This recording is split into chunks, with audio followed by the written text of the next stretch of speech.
немет ауа райы деген плюс 31 ма, білмеймін, 35 па ыстық бүгін қайтады деген, все равно ыстық. Көшеге барып келдім мен.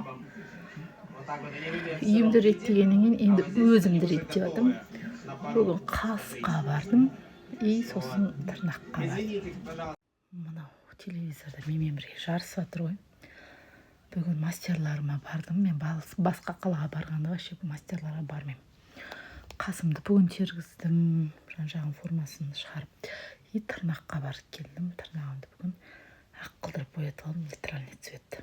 Ертең тойға барып жатқанда любой көйлекпен, любой образбен кете береді. Солай, в общем, ыстықтап кеттім. Қазір енді шешініп, кешкі тамаққа бастайтын боламын. Бүгін, кешкі тамаққа фарш алып келдім бағана. Содан запеканка істеймін. Картофельный. Соны, бірге жасаймыз, қыздар. Рецепті бөлісіп отырам. Мен қарап істесеңдер болады кешкі тамақта. Өте оңай әрі тез. Духовкада. Вот так вот. Бізде қас теру 4000 теңге болады. Простой қас теру формасын шығарып, и тырнақ жасату бізде 7000 теңге екен. Мен тырнақты мындай анда-санда бір жасатам, жылына 1-2 рет или 1 рет. Просто прям білмеймін, жасатқым келіп кетті ше. Так, қасымды барып жүрем формасын шығаруға. Ал тырнақты 7000 теңге екен, маған ұнады, прям аккуратно күшті істеп берді. Бұны айтып жатқан себебім, өз қалаларыңызда баға қалай, соны салыстыру үшін айтып жатырмын, қыздар.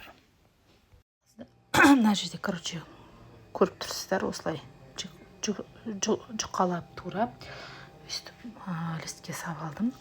И мына жерде фарш дайын. Үстіне қазір фаршты салатын боламын. Қыздар, мына жерде 2 жұмыртқа, тұз, бұрыш, чеснок, сосын қаймақтың орнына мен сливки қостым. Айтпақшы, қаймақтың кетіп болғандай. Сосын жаңағын үстіне құятын боламыз қазір. Қыздар, қазір үстіне құямын.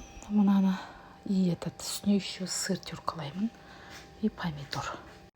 Қыздар, жаңа құйдым, үстіне теркаладым қатты сырды, енді үстіне помидор қазір.